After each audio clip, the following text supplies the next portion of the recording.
디모데전서 제1장 12절에서 17절 한 절씩 이 아침도 말씀을 교독으로 한번 읽어보겠습니다. 제가 12절 읽겠습니다.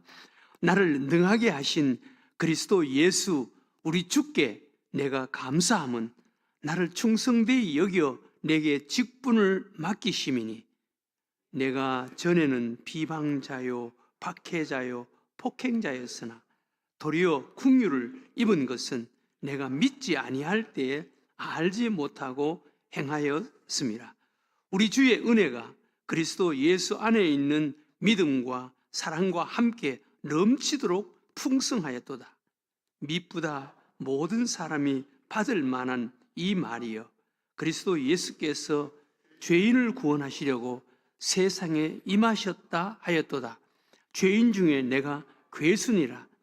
그러나 내가 긍휼을 입은 까닭은 예수 그리스도께서 내게 먼저 일체 오래 참으심을 보이사 후에 주를 믿어 영생 얻는 자들에게 본이 되게 하려 하심이라. 다 같이 읽겠습니다. 영원하신 왕 곧 섞지 아니하고 보이지 아니하고 홀로 하나이신 하나님께 존귀와 영광이 영원 무궁하도록 있을지어다. 아멘. 사도 바울이 예수님을 만나서 변화된 그 모습을 자기가 소개합니다. 13절에 보면은 이렇게 고백합니다. 내가 전과 예수님을 만난 이후를 비교하는 말씀입니다. 내가 전에는 비방자요 박해자요 폭행자였으나 도리어 긍휼을 입은 것은 내가 믿지 아니할 때에 알지 못하고 행하였습니다. 우리 주의 은혜가 그리스도 예수 안에 있는 믿음과 사랑과 함께 넘치도록 풍성하였도다. 내가 전에는 그러나 지금은 이라는 뜻입니다. 우리 예수 믿는 사람들은 예수 믿기 전과 후가 있어야 합니다. 이 우주도 AD와 BC가 있습니다. AD, BC. BC는 Before Christ라는 말입니다. AD는 라틴어인데 에드몽 도미네, 예수님이 오신 이후, Before Christ, 예수님이 오시기 이전, 온 인류의 역사는 예수님의 이전과 이후로 나눠집니다. 우리 한 사람 한 사람도 마찬가지입니다. 예수님 이전과 이후가 나누어져야 되는 거예요. 사도 바울도 전에는 그러나 지금은 이라는 것이 있습니다. 사실 성경의 역사는 예수님을 만나기 이전의 모습과 이후의 모습으로 나누어진 사람들의 그런 모습 소개 아닙니까? 구약에도 하나님을 만나기 이전과 이후, 신약에도 예수님을 만나기 이전과 이후의 모습이 소개되는 것이 바로 성경입니다. 신약 성경에도 예수님의 제자들, 또 제자들 예수님을 만나기 전의 제자들은 다 어부들이었죠. 어부들. 그러나 예수님을 만나기 이후는 사도들이 되었죠. 예수님의 제자들이 되었죠. 그리고 삭개오도 예수님을 만나기 이전의 모습과 이후의 모습이 비교되지 않습니까? 삭개오, 그는 세리장이었습니다. 그는 부자였습니다. 그러나 사람들에게 손가락질을 받는 권세, 물질을 가진 자였습니다. 그것 때문에 마음이 괴로웠어요. 돈이 아무리 많아도 마음이 편치 않으면 그게 무슨 행복이겠어요. 삭개오가 그 대표적인 사람이었습니다. 네. 그래서 그것 때문에 항상 갈등하고 괴로웠습니다. 그래서 예수님을 찾아 나섰습니다. 예수님을 찾기 위해서, 만나기 위해서 뽕나무 위에까지 올라가는 그런 열심을 품었습니다. 마침내 예수님을 만나게 되죠. 예수님을 만날 정도가 아니라 예수님을 자기 집에 모시는 예수님이 내가 오늘 너희 집에 유하해야 되겠다. 사실 예수님을 모셔야 되는 거예요. 예수님을 모실 정도가 아니라 예수님을 통해서 인생이 바꿔지는 거예요. 네. 내가 토색한 것은 사배나 갚겠습니다. 죄를 지어서 돈을 빼앗은 일이 있다면 사배나 갚겠습니다. 그리고 내 재산 절반을 가난한 사람들에게 나눠주겠습니다. 돈이 전부가 아니라는 것을 알았습니다. 예수님을 만나고 나서 그의 생각과 가치관과 인생이 바꿔져야 돼요. 여러분, 예수님을 정말 만났다면 인생이 바꿔져야 돼. 그 뿌리가 안 바뀌어지는 사람이 있어. 이게 불행하지. 그거 언젠가는 그게 싹이 납니다. 그게 자라서 자기의 전인격을 지배하는 거예요. 그러면 불행해지는 거예요. 예수님을 만나서 예수님 만나기 이전과 이후가 달라져야 되는 거예요. 여러분들은 여기 모태신앙도 태어날 때부터 나는 예수를 믿었다. 그런 사람들도 있겠죠. 그러나 제자훈련 때 간증을 서라고 숙제가 나가는데 모태신앙은 예수님을 인격적으로 모태신앙이라고 해서 처음부터 예수 잘 믿는 사람으로 태어나는 것이 아니에요. 정말 내가 인격적으로 예수님을 만나기 이전과 이후 자신의 신앙 간증을 서라는 숙제가 있습니다. 인격적으로 예수님을 만나야 돼. 그리고 그 예수님을 만나기 이전의 내 모습, 그리고 만난 이후에 변화된 내 모습. 변화됐다고 해서 내가 천사가 된 것은 아니지만 내 생각이 달라졌다. 내 가치관, 인생관이 달라졌다. 그러나 지금은 변화되는 과정 속에 있다. 이것이 진정한 간증이에요. 오늘 사도 바울 이전에는, 내가 예수님을 만나기 이전에, 사도 바울 이전에는 나는 뭐라 그랬습니까? 비방자요, 박해자요, 폭행자였다. 사실 예수님을 비방하고 박해하고 폭행하는 자였잖아요. 예수님을 핍박했던 데 가장 앞장섰던 사람이었잖아요. 스데반 집사를 죽이는데 가장 앞장서서 돌을 던지고 앞장서서 소리쳤던 사람이 사울 아니었습니까? 네. 비방자, 박해자, 비방, 말로 떠들어 다니면서 예수님을 욕했습니다. 그것도 부족해서 박해했습니다. 박해하는 것도 부족해서 폭행까지 했다. 사람 잡아 넣고 사람 죽이는 데 앞장섰던 이런 사람이었습니다. 네. 그런데 다메섹 도상에서 예수님을 만나서 바꿔진 거예요. 네. 여러분, 우리도 이런 변화가 있어야 되는 거예요. 예수님을 만나서 예수님 때문에 내 인생이 바꿔지고 변화되는, 그러면 인생이 달라집니다. 가정이 달라집니다. 네. 가정이 달라져야 돼요. 예수님 때문에. 근데 오늘 사도 바울이 전에는, 이제는, 이렇게 사도 바울이 달라지게 된 이유가 뭔지 한번 보세요. 사람들이 그런 이야기를 합니다. 예수님을 만나서 바꿔지고 변화된 수많은 사람들, 기독교 역사는 그 역사예요. 그런데 정말 바울처럼 이렇게 AD와 BC가 분명한 사람은 없다라는 그런 말을 많이 합니다. 사실 그렇습니다. 바울처럼 AD와 BC가 정말 선명한 이런 사람들을 찾기가 그렇게 쉽지가 않습니다. 네. 그럼 바울은 어떻게 이렇게 바꿔지고 변화되고 달라졌습니까? 오늘 몇 가지를 바울은 볼 수가 있습니다. 첫 번째로 바울은 예수님을 분명히 만났습니다. 예수님을 만나는 실제적인 그런 체험, 다메섹 도상에서 그런 예수님을 만났습니다. 우리도 예수님을 인격 속에 만나야 되는 거예요. 예수님을 만나고 그 예수님을 내 마음속에 모셔야 되는 거예요. 우리도 분명히 예수님을 만나는 자가 되어야 되는 거예요. 예수님을 만나는 자.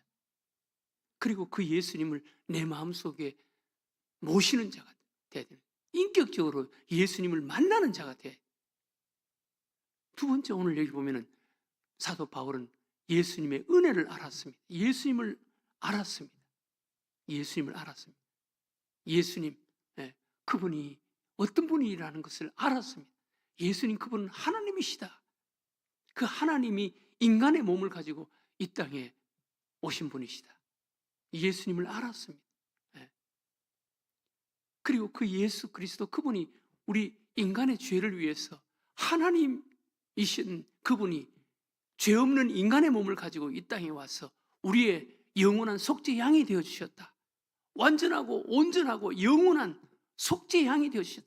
구약 시대에는 예수님이 오시기 이전에는 짐승을 제물로 끌고 와서 자기가 지은 죄를 짐승에게 떠맡기고, 이 죄로 내가 죽어야 되는데 내가 죽을 수는 없고 이 짐승을 내 대신 죄값으로 죽이겠습니다. 그러면서 짐승을 죽이고 죄값을 치르는 이런 일을 했습니다.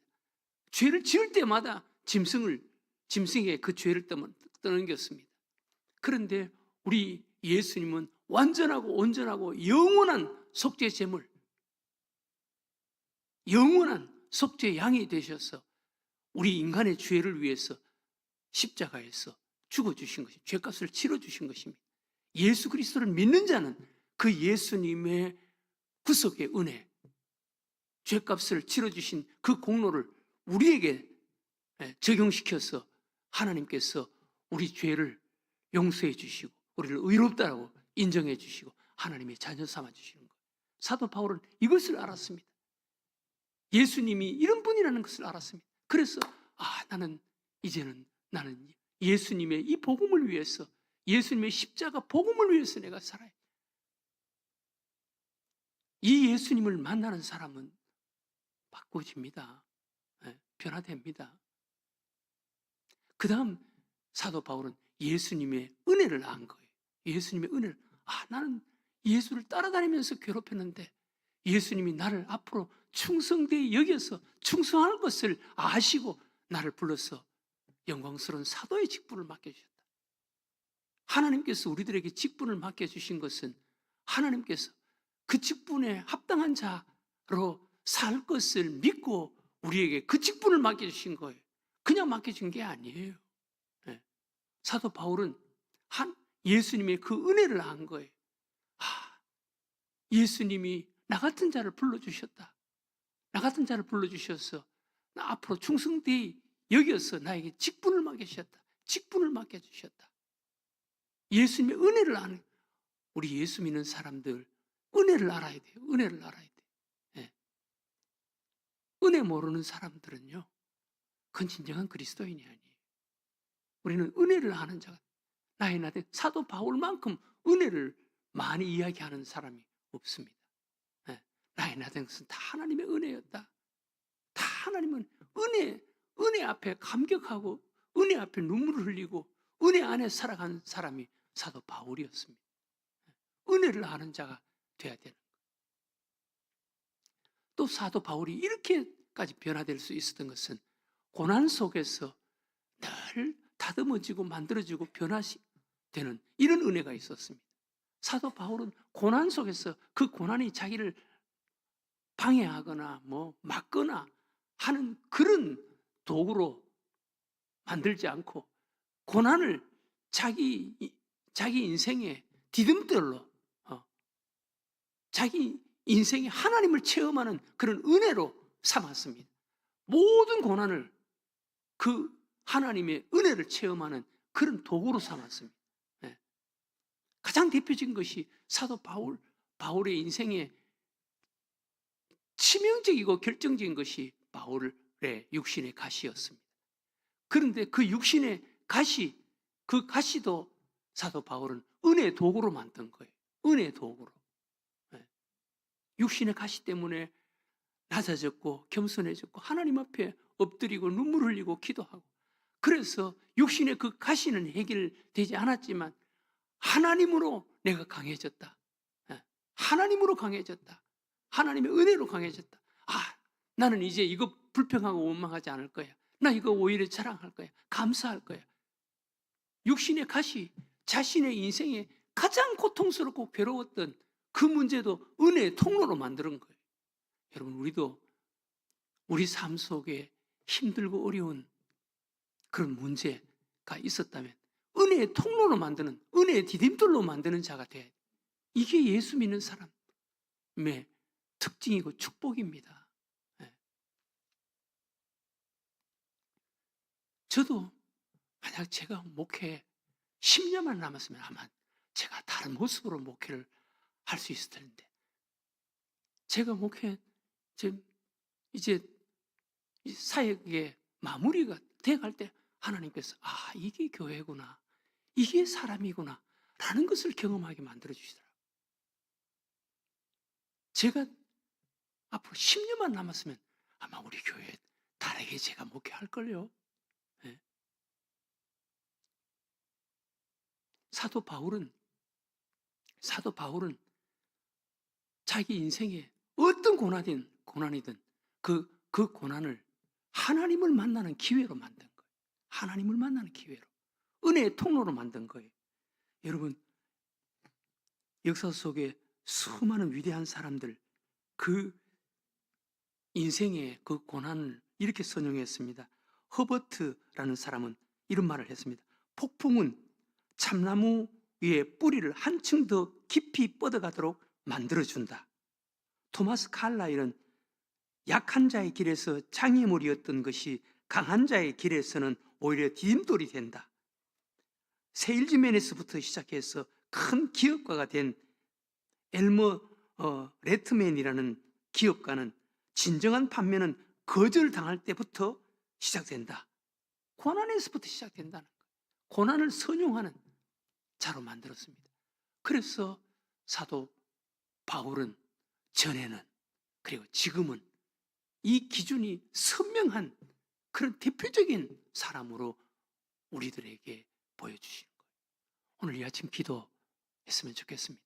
하나님, 저에게도 전에는, 지금은 이것이 분명한 그리스도인이 되게 해달라고. 우리 가정도 여러분 은혜 안에 살아가는 가정 됐어요. 그렇지 않으면요 보장이 안 됩니다. 내 자녀들이 지금 어떤 직장을 가지고 있고 지금 어떻게 그 보장 안 되는 거예요. 세상 풍조는 나날이 달라집니다. 예수 그리스도 그분을 분명히 만나고 은혜를 알고 또 고난을 선용할 수 있는 이런 은혜가 있는 자로 사는 자들이 되게 해달라고 오늘 이 아침 기도하는 여러분들과 저가 되시기를 주의 이름으로 축원합니다.